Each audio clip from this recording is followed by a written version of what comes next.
आप देख रहे हैं इंडिया न्यूज 16, जहां जाए सच के साथ। नमस्कार दोस्तों, मैं हूं प्रदीप कौशिक और आप देख रहे हैं इंडिया न्यूज 16।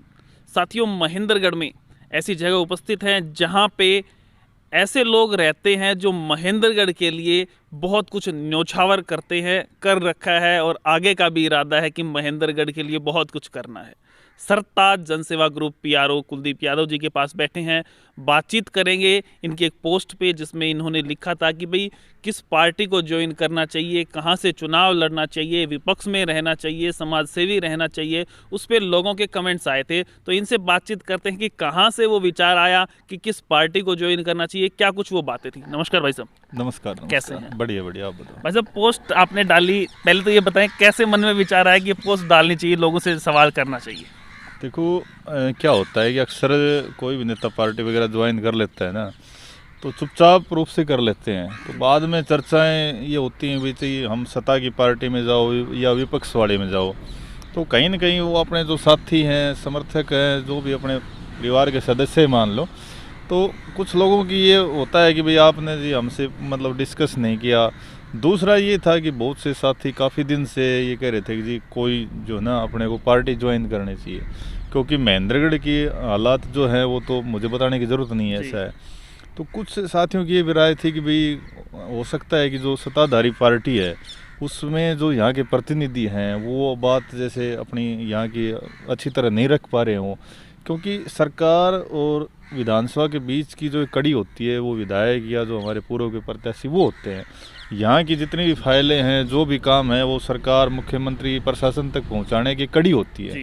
तो कुछ साथियों के मन में ये भी था कि भी ये जो प्रतिनिधि हैं हो सकता है कि इनकी कार्यशैली ठीक नहीं है और सरकार के पास हमारी जो मांगे हैं वो प्रॉपर वे में नहीं पहुंच पा रही हों, या उनका समय समय पर उनका फॉलोअप सही ढंग से नहीं किया जा रहा हो, तो कुछ सरकार में मतलब शामिल होकर कर लिया जाए, या आने वाली जो सरकार, मतलब सबके अलग अलग जैसे विचार हैं। तो मैंने एक ओपनली इसलिए डाला था कि भाई सबके विचार ये देखे जाएं कि भाई कौन जैसे क्या मतलब लोगों की विचारधारा क्या है, साथी क्या चाह रहे हैं कि भाई आगे किस प्रकार से जैसे किस दल में शामिल होया जाए, या उसमें जो पॉइंट है वो सारे हैं। मतलब ये नहीं है कि कोई पार्टी विशेष का डाला है कि भाई मैंने कोई यही कहा है कि भाई मैं जैसे सत्ताधारी पार्टी में शामिल होना चाहता हूँ या कांग्रेस में। मैंने उसमें सारे पॉइंट दिए हैं कि भाई मुझे कोई ऑब्जेक्शन नहीं है, जो आप कहोगे उसी पे काम करेंगे। उसमें ये भी है पॉइंट कि भाई आप ये कहोगे कि नहीं मतलब राजनीति करनी नहीं, अपने को चुनाव लड़ना नहीं, खाली समाज सेवा करी जाए, जिस हिसाब से हम चल रहे हैं तो उस पर भी हम एग्री है, क्योंकि ऐसी कोई ज़रूरी नहीं है कि भाई हमने मतलब चुनाव लड़ना ही एक उद्देश्य है और उसी के लिए समाज सेवा करते हैं। क्योंकि देखो, मैं आपको बताऊँ, ज़्यादातर लोगों की ये धारणा होती है कि जो भी आदमी समाज में काम कर रहा है, तो ज़्यादातर लोगों की धारणा ये होती है कि या तो भाई वो जिला परिषद के चुनाव लड़ेंगे, या चेयरमैन के चुनाव लड़ेंगे, या फिर वो विधानसभा या लोकसभा के चुनाव लड़ेंगे। लोगों के नाम के आगे समाज सेवा इसीलिए लगता है कि वो कुछ ना कुछ तैयारी करते हैं। बिल्कुल बिल्कुल। हालांकि हम अपने नाम के आगे समाज सेवा का शब्द हमने नहीं लगाया कभी, अपना ग्रुप का ही नाम चलता है। वो ग्रुप बनाया इसीलिए था कि भाई सोशल वेलफेयर में या समाज के लिए जितना काम हो सके वो करें, और वो पिछले 10 साल से जब से ग्रुप बनाया हमने कराया भी है। लेकिन लोगों की जो एक धारणा होती है ना, वो इस प्रकार से होती है भी कोई भी व्यक्ति जैसे समाज से हम एक्टिव हो गया है पिछले 1-2 साल से, तो लोग उसको इसी दृष्टि से देखते हैं कि भाई हाँ, ये कोई न कोई चुनाव आने वाले समय में फाइट करेगा। तो एक तो ये बात मैं कहना चाहता हूँ कि ये हमारा कोई उद्देश्य न पहले रहा न आगे है कि भाई चुनाव फाइट ही करना है। उसमें जो लास्ट ऑप्शन मैंने दिया है उसमें मैंने ये बात कही है कि भाई अगर आप लोग ये कहोगे कि नहीं राजनीति से हटके रहना है, सिर्फ समाज सेवा ही करनी है, और समय समय पर अपने क्षेत्र की जो मांग है वो सरकार और प्रशासन के सामने उठाते रहें, अच्छे कामों के लिए प्रयास करते रहें, अगर जनता उस दृष्टि से हमें देख रही है तो हम उस वे में भी चल लेंगे। ये कोई ज़रूरी नहीं है कि भाई हम ये जो कर रहे हैं इसका उद्देश्य मतलब चुनाव लड़ना ही है। तो ये मैं एक बात क्लियर करना चाहता हूँ कि इसका कोई टारगेट नहीं है कि भाई हमने चुनाव ही लड़ना है।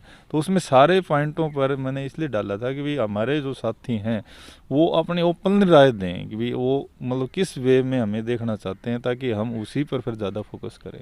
मतलब 6 पॉइंट्स आपने मेरे हिसाब से दिए थे। उसमें सबसे पहला पॉइंट था भाजपा का, जो अभी सत्ता में है, तो अगर वो ज्वाइन करते हैं तो क्या इफेक्ट होगा अपने महेंद्रगढ़ में?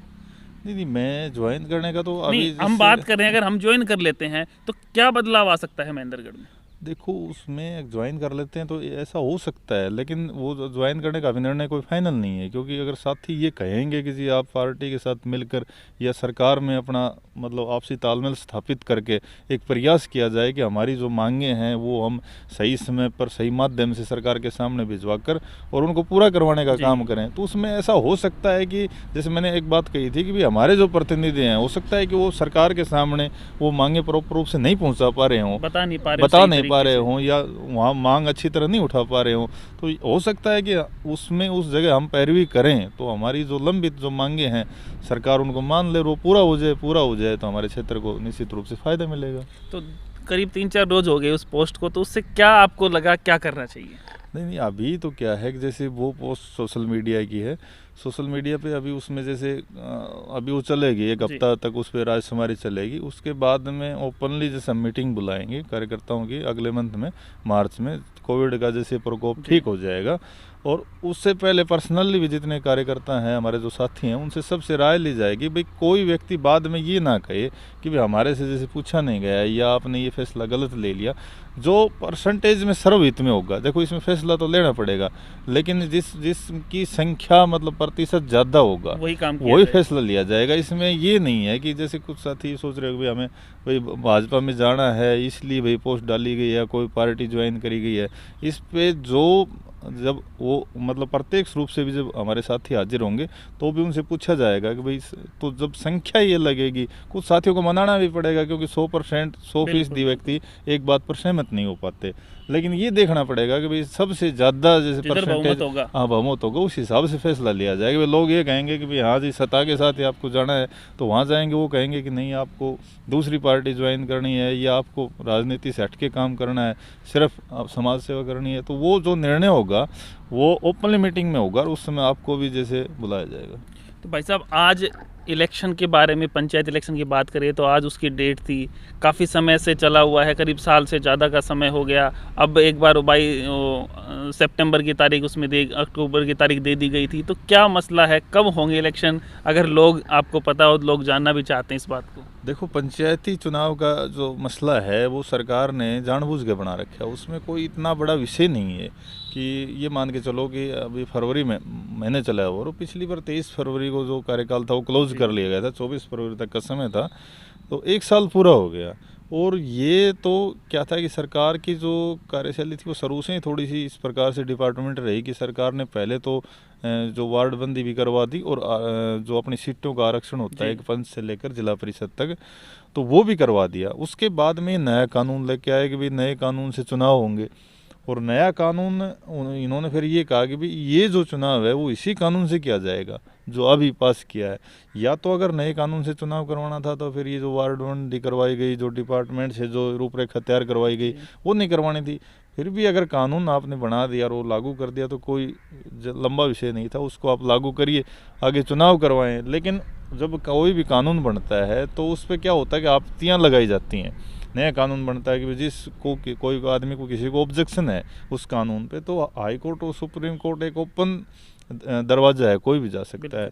तो वो 5-6 साथियों ने जो है ना उस कानून के ऊपर ये रिट लगाई कि अपनी अपनी जैसे मांगे रखी कि भाई ये जो आपने ये जो आरक्षण किया है उसमें ये खामियां उन्होंने लगाई हैं 6 व्यक्तियों ने।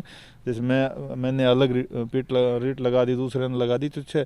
तो कोर्ट ने क्या करा कि उन सब रिट को एक उसमें केस में ले लिया कि भाई जितनी भी पंचायती चुनावों की ना इन पे, हालांकि कोर्ट चाह रहा था कि भाई इस मामले को जल्दी निपटाया जाए सरकार के बजाय, तो कोर्ट ने क्या करा कि 6 केस जो थे वो सिंगल बेंच पे ले लिए। उन्होंने कहा कि भाई ये केस एक ही है, ये सब व्यक्तियों की जो है ना अलग अलग जैसे इसमें डिमांड है कि भाई ये चीज़ हमारी जो इस कानून बनाई गई है तो इसका जवाब दिया जाए।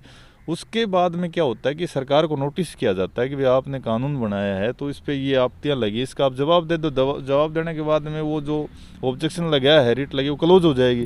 क्लोज होने के बाद में आप स्वतंत्र आप चुनाव करवाएं, बाकी जो होगा वो तो बाद की बात है। लेकिन सरकार की तरफ से जो वहाँ जो पेश होते हैं उन्होंने उस पर आज तक जवाब नहीं दिया कि भाई इस चीज़ का जवाब क्या है। वो सिर्फ मतलब तारीखें आगे ले लेते हैं। जैसे गवर्नमेंट की तरफ से जो वकील पेश हो रहे हैं वो कह देते हैं कि भाई अब की बार जो हम इसके पेपर वर्क नहीं कर पाए और नेक्स्ट डेट दो। और ये जो डेट लगी थी अब पिछली बार जनवरी की भी क्या हुआ कि बगैर बहस के तारीखें बढ़ जाती हैं, लेकिन जैसे 18 जनवरी की तारीख थी जी। तो उस तारीख पे बहस होनी चाहिए पहले, फिर उसमें अगर कोई कमी रहेगी, मान लीजिए याचिका करता है उसको हम संतुष्ट नहीं कर पाए, तो जी। नेक्स्ट डेट दी जाती है कि बाकी के डॉक्यूमेंट्स इस तारीख पे पेश कर दिए जाए, इसको हम क्लोज कर देंगे। लेकिन 18 जनवरी वाली भी इन्होंने डायरेक्टली जैसे आगे बढ़ा दी। उसके बाद में क्या हुआ, जो आज की जो डेट थी उसमें एडवांस में ही हफ्ता 10 दिन पहले ही जो ना ये जो टेक्निकल रूप से जो तारीखें आगे लगाई जाती हैं सिस्टम से, कंप्यूटराइज जो चलता है, उस पर पहले ही 22 सितंबर कर दिया गया। अब 22 सितंबर करा तो वो एक मतलब गैप इतना ज़्यादा लंबा हो गया कि उस पर पूरे हरियाणा में ये ऑब्जेक्शन हुआ कि भाई सरकार नहीं चाह रही चुनाव कराना, और इतनी लंबी डेट कैसे लगी तो बगैर बहस के कैसे लगी। तो उस बात को मतलब दबाने के लिए, उस बात को घुमाने के लिए सरकार ने ये कह दिया कि भाई कंप्यूटर में जो ये तारीख थी ना, ये गलत अमेंडमेंट हो गई थी, इसको हमने ठीक कर दिया। जबकि ऐसा नहीं हो सकता है कि हाई कोर्ट की उस पर जो है कोई जाके छेड़ कर देगा, भाई ये कोई मजाक वाली बात थोड़ी थी। तो उन्होंने कह दिया कि भाई हम बहस करेंगे, लेकिन मेरे कहने का मतलब ये है कि सरकार इस पर जवाब नहीं दे पा रही है, और जवाब नहीं देने का मतलब सीधा ये है कि भाई सरकार अभी चुनाव नहीं करवाना चाह रही है। अब इसमें मनसा क्या है वो तो सरकार जाने। सरकार की मंशा अभी चुनाव की नहीं है, इससे साफ लगता है। मतलब तो कहीं हरियाणा पीछे जाता जा रहा है विकास के मामले में। देखो, चुनाव न करवाने से काफ़ी नुकसान है भाई। जो अपने ये मान लो कि हरियाणा लगा लो, देश की 60% आबादी गांव में बसती है, और गांव का डेवलपमेंट होगा तभी जो ना मतलब जिला लगा लो देश आगे बढ़ेगा। और गांव का डेवलपमेंट पिछले 1 साल से जो ना रुका पड़ा है, क्योंकि प्रतिनिधि नहीं है। और उसके साथ साथ जो डिपार्टमेंटली काम है, जैसे नए राशन कार्ड बनवाने हैं, या और जो जिन भी व्यक्तियों को कहीं सरपंच के साइन वाइन की जो ज़रूरत होती है, उनमें उनको बड़ी परेशानी हो रही है, क्योंकि सेक्रेटरियों को जो पावर दी गई है और सेक्रेटरी सही समय पर मिल नहीं पाते। काफी गांव दे रखे सेक्रेटरी को। नहीं, सभी गाँव का जो वर्क है वो सेक्रेटरी देख रहा है। अब जैसे किसी को मान ले आपके किसी आईडी में जैसे नाम गलत है, उसको ठीक करवाना है, तो सेक्रेटरी के आपको उस पर साइन करवाने हैं। अब सेक्रेटरी सही समय पर आपको मिल नहीं पा रहे। सरपंच अगर रहता है तो सरपंच का क्या है कि गांव में आप किसी व्यक्ति को ज़रूरत है साइन की किसी भी आइडेंटिफाई के लिए, तो सरपंच अवेलेबल रहता है, आसानी होती है। और बाकी जैसे नए राशन कार्डों का बनवाने का जो काम है ये बंद पड़ा है, तो इससे डिपार्टमेंटली काम भी बंद पड़े हैं, और दूसरा जो विकास कार्य हैं वो भी बंद पड़े हैं। तो नुकसान तो देखो इससे गाँव के विकास में है, इस बात में कोई दो राय नहीं है। वैसे काफ़ी समय बाद नगर पालिका में काम शुरू हुए, तो क्या कहेंगे इस पर?